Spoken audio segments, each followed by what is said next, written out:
Hati-hati ya nanti ya ketika menjawab soal, ketika kamu memahami ini ya, feature ya, karena sudut pandang itu beda.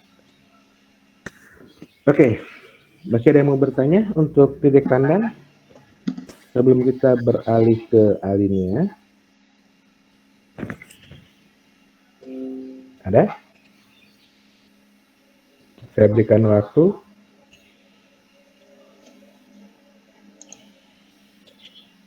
Yakin ya, udah jelas ya?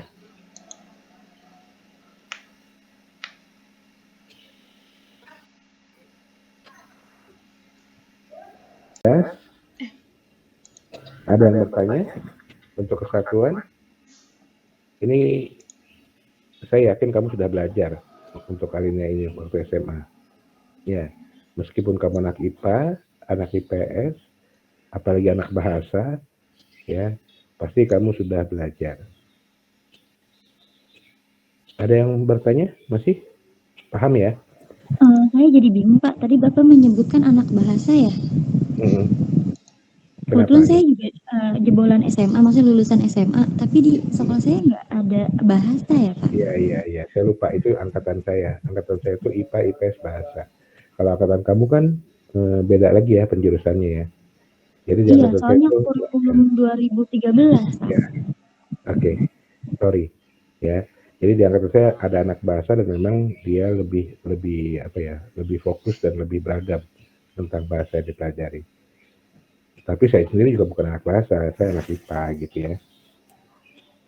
Oke, ada yang mau bertanya? Kalau enggak kita lanjut ke, sorry, ya Apakah kesatuan ini sama atau berbeda dengan kepaduan, Pak? Kalimat yang padu gitu. sama. Oh, sama, Pak. Oke. Oke, Terima kasih, Pak. ada lagi yang mau bertanya? Kita sekarang masuk ke koherensi. Adanya hubungan, ya, adanya hubungan, ya, antar kata, antar kalimat, antar bagian, ya. Nah, koherensi ini bisa dinyatakan dengan eksplisit, ya, menggunakan kata sambung misalnya, atau implisit, ya, dengan apa namanya, hubungan yang pengertian gitu, bahwa kata-kata itu membentuk satu pengertian gitu ya. Oke, untuk koherensi ada yang bertanya? Jelas?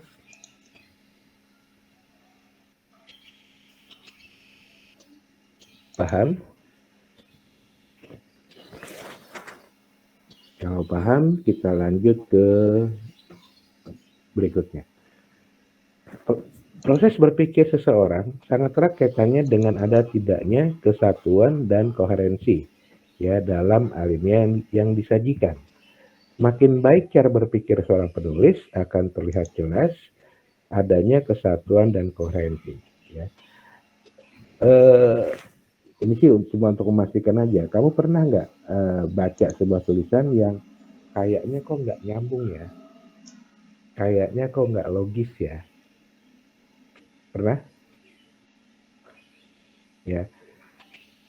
Antar katanya, antar kalimatnya, antar alineanya. Nah, sesungguhnya banyak orang yang katakanlah sulit ya untuk menulis dengan logika yang baik, untuk menulis dengan sistematika yang baik. Ya, sehingga antar kata, antar kalimat, antar alinea, antar bagian itu jadi nyambung. Banyak orang yang punya kelemahan itu. Ya. Bahkan kalau orang itu misalnya rajin menulis ya, tapi dia tidak kenal atau tidak belajar ya tentang logika bahasa, ya, maka seringkali ya antar kalimat, antar alinea, antar itunya kurang nyambung. Saya dulu sebagai editor di majalah itu sering banget ketika ngoreksi tulisan ya reporter ya, itu yang di atas saya pindah ke tengah, yang di tengah saya pindah ke bawah gitu loh. Kenapa? Karena kurang nyambungnya itu ya.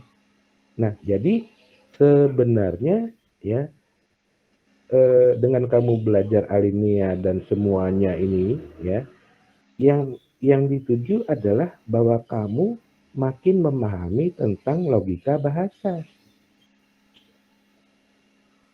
ya. Karena sudah terbiasa, maka rasa kamu yang akan bilang, oh ini kurang nyambung. Nah, rasa itu sebenarnya diperoleh dari pengetahuan.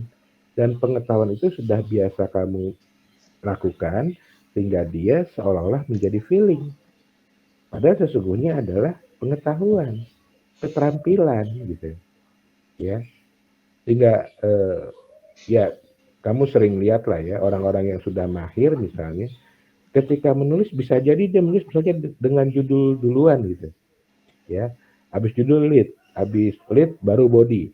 Padahal ketika kita kemarin belajar tentang tahapan proses menulis feature, kan salah, judul adanya di belakang setelah selesai semua. Tapi kenapa si penulis itu dia bisa bikin judul duluan, setelah itu baru bikin lead, baru bikin tubuh.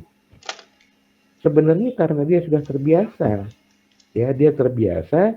Jadi sebelum dia dapat judulnya untuk dia tulis itu, di otaknya, di benaknya itu sudah tersusun sebuah body. Dari body itu sudah dia susun juga lead, sehingga dari lead itu sudah dia susun juga penutup, sehingga kemudian ketika menulis dia bisa seolah-olah langsung judul.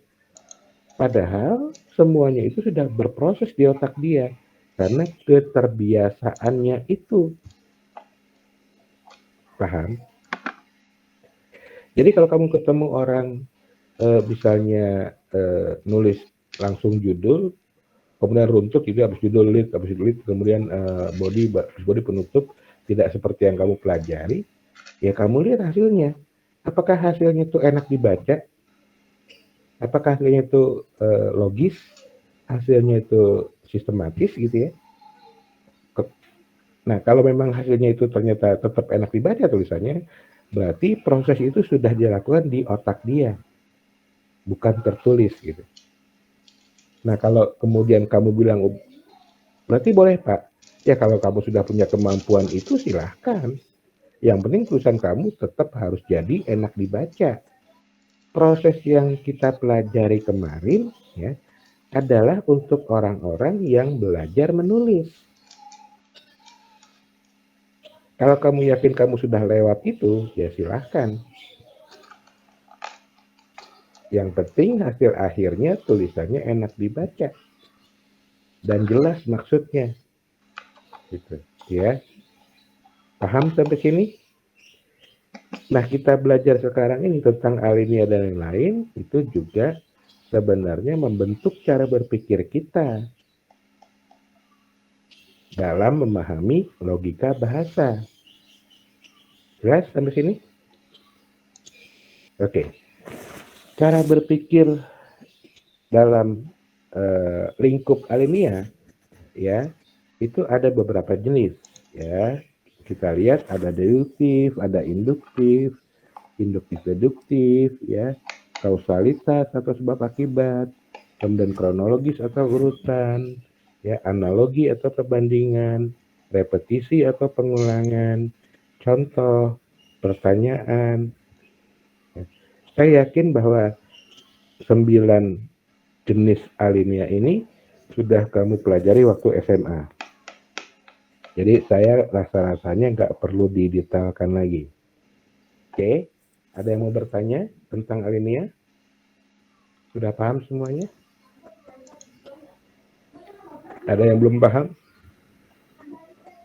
Ada?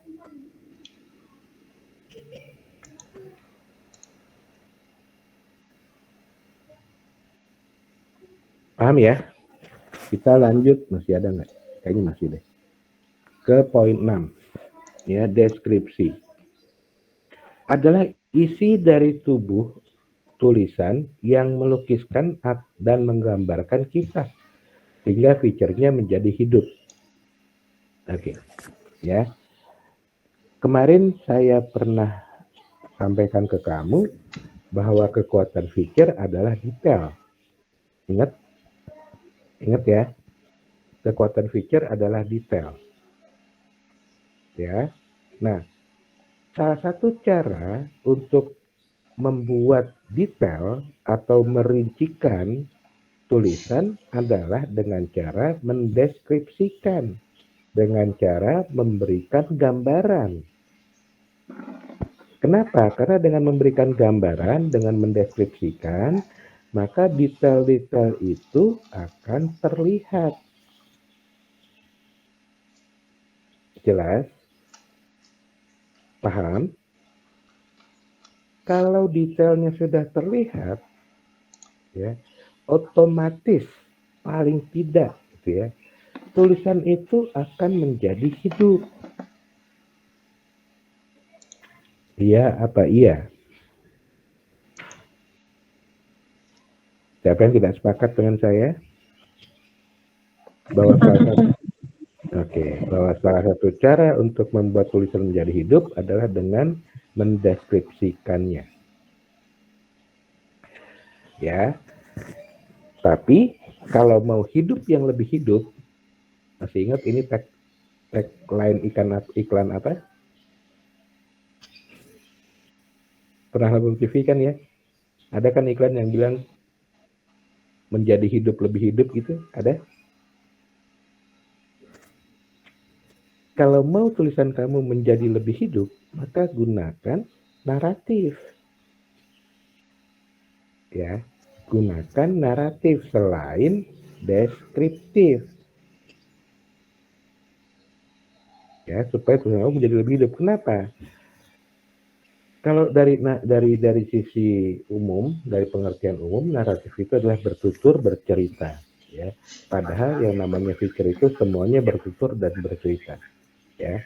Maka kita lihat pengertian dalam jenis lead naratif kemarin, bahwa pengertian lead naratif itu adalah memberikan kesempatan pembaca menjadi tokoh utama dalam cerita yang kita tulis, ya. Jadi dengan memberikan pembaca sebagai tokoh utama, pastinya tulisan kamu akan menjadi lebih hidup dibanding cuma sekedar mendeskripsikannya. Ya, meskipun sama-sama hidup, tapi dengan naratif menjadi lebih hidup. Sampai sini jelas? Ada yang mau bertanya? Saya izin bertanya, Pak. Iya, silakan. Iya. Kalau di pelajaran bahasa Inggris, naratif itu kan seperti mendongeng ya, Pak ya. Nah, lalu apa bedanya Pak dengan feature, Pak? Ketika naratif itu ketika feature itu ada sentuhan naratifnya gitu, seperti itu, Pak. Iya. Sekarang kalau kamu membaca feature, apakah ya apapun jenis lead yang digunakan misalnya, apakah feature yang kamu baca itu tidak seperti mendongeng ke kamu? Seperti bercerita sih, tapi kalau dongeng itu kan kayak bukan fakta gitu ya Pak ceritanya ya. Iya, maksudnya mendongeng itu kan berkisah, bertutur. Gitu kan, dongeng itu kan dilakukan dengan cara menceritakan, dengan cara penuturan gitu ya. Jadi kalimatnya mendongeng, tapi bukan berarti dengan mendongeng kemudian jadinya bukan fakta, bukan. Itu caranya seperti mendongeng. Artinya dongengnya dilakukan dengan cara apa? Bertutur, berkisah, gitu loh maksudnya Melan. Ya, jadi jangan semuanya plek diterjemahkan secara harfiah gitu. Jelas ya Melan? Jelas Pak, terima kasih Pak. Oke, ya. Jadi semua feature itu pasti bercerita, berkisah, bertutur seperti orang mendongeng gitu. Ya. Maka definisi naratif itu berlaku untuk semua feature apapun jenis leadnya. Maka